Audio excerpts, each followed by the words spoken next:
Welcome sa Dries TV. Kung interesado ka sa ganitong news, huwag kalimutang isubscribe ang ating YouTube channel. Maraming salamat! Welcome back again sa ating YouTube channel mga kakimpaw, and sa update natin ito, ang pag-uusapan natin ay tungkol sa mga importanteng ganap kina Kim and syempre kay Paolo Avellino. Pero bago po ang lahat, maraming salamat sa inyong patuloy na pagsuporta at pagsubaybay sa mga daily update natin.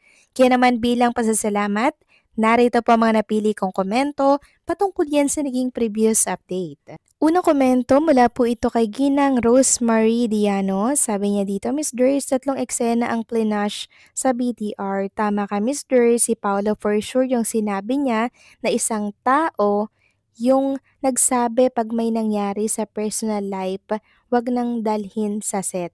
Yes, tama po kayo dyan, Ginang Rose Maridiano. Si Paolo lamang po ang tinutukoy ni Chinita Princess kasi si Paolo lang naman po ang sinasabihan niya ng mga problema niya, ng mga hinaing niya sa buhay. Si Paolo yung parang walking diary ng isang Chinita Princess, or should I say, talking dictionary. Kasi after po maglabas ng sama ng loob, ng problema ni Chinita Princess, meron pong reply or may advice si Paolo Avellino. Very advanced nga lang mga kakimpaw. Advanced mag-isip si Paolo Avellino. So napakalaking tulong po ni Paolo kay Chinita Princess sa kanyang pang-araw-araw na buhay. Kasi syempre, meron pong nasasabihan si Kim Chu ng kanyang mga hinanaing. 'Di ba? Tapos may advice agad siyang natatanggap, 'di ba? 'Yun yung gusto nating mangyari. Na wag suluhin sana ni Kim Chu yung mga problema niya, 'di ba? So malayo po sa depression si Kim kasi ang daming nakasupport sa kanya. Isa na si Paulo, yung mga kapatid niya, yung mga nagmamahal sa kanya. 'Di ba?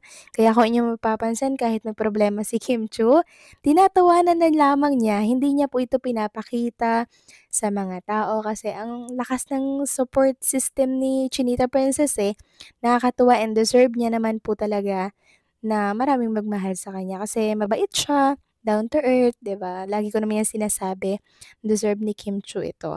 So maraming salamat sa komento, Ginang Rose Meridiano. God bless po at mag-iingat kayo palagi.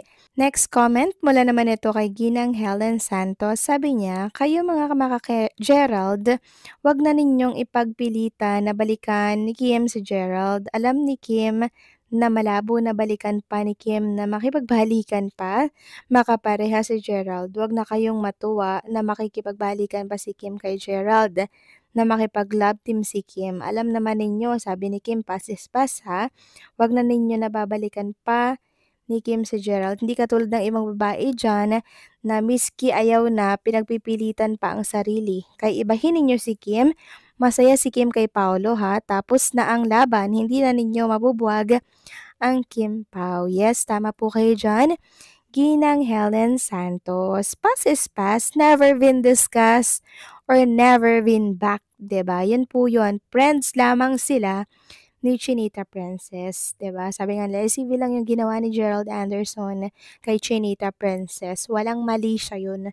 Yung iba kasi na Kemerald, binabalik nila mga kakimpaw yung nakalipas.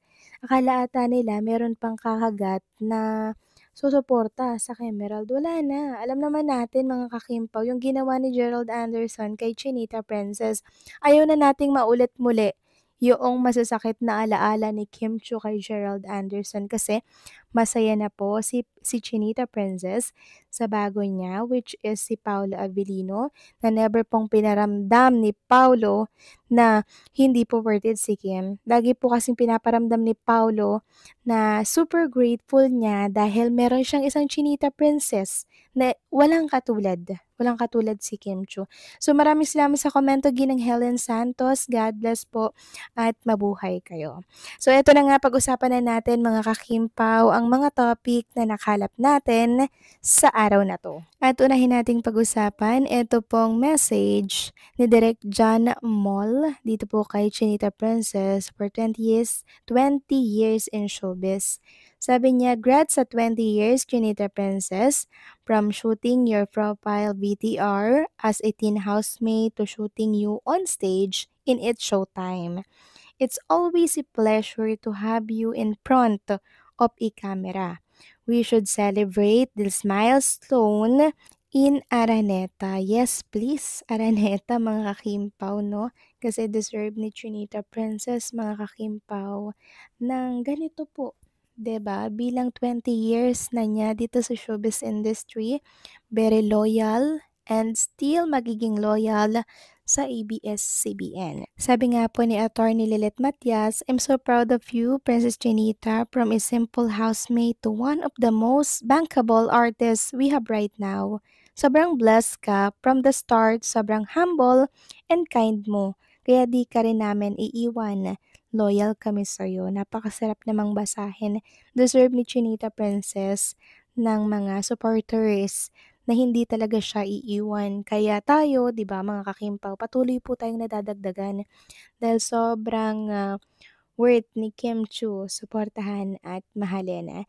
Samantalang next topic naman tayo, pag-usapan natin etong naging Instagram story ni Paolo na still pinag-uusapan pa rin ngayon sa mundo ng ex. Sabi po ni Kim Paul Couple Forever, bakit ang random ni Paolo mag-post? Kahapon pa eto. Now naman, old and new keyboard. Basta gets ko na ako ano gusto niya sabihin. Mag-post ka na kaya ng selfie pic ninyo. Tapos kung magbabasa kayo ng comment dito, the old has gone, the new has came daw. Yan daw ang meaning niya, char. Sabi pa ng isa, ibig sabihin niya na yung past at present, parang luma keyboard at bagong keyboard, ano ang mas okay, ang tunog. Sabi pa ng isa, correct me if I'm wrong, anong letters ba ang palagi niyang i-press? Is it W and D? I'm just thinking and imagining something. So, WND, is it wedding mga kakimpaw? So, nagdidilulo lang, no? Wedding na kaya daw yung gustong iparating ni Paolo Avellino. Para bang nagbibigay na daw si Paolo ng hint mga kakimpaw na gusto niya nang ikasal. Gusto niya nang itali si Chinita Princess. Kasi nga naman baka maagaw pa po ng iba, di ba? Umaali-aligid po si Gerald Anderson. Nung nakaraan kay Chinita Princess, knowing Gerald Anderson, parang break sila, no? Or wala siyang girlfriend ngayon, mga kakimpaw. Kaya si Paolo hanggang doon na lamang yung kaba, yung takot niya na baka, alam niyo yun, magkaroon ng balikan, which is hindi naman mangyayari. Pero since love na love po ni Paolo Avellino si Kim Chu, 'di ba? Hindi po maiiwasan na maisip yan ni Paolo kahit na napaka-loyal ng isang Chinita Princess. Kasi ganyan talaga pag love mo mga kakimpaw eh. Kahit sabihin mo may tiwala ka, magsiselos at magsiselos ka. Kaya eto si Paolo, talagang nag-flex ng old at present, tapos nag-press ng W at D. So, ibig bang sabihin nito na gusto niya ng matali si Kim? Well, well, well, abangan natin kung ano po ang mga mangyayari pa sa mga susunod na taon. Kayo ba mga kakimpaw? Ano po ang masasabi ninyo dito? Please comment down below.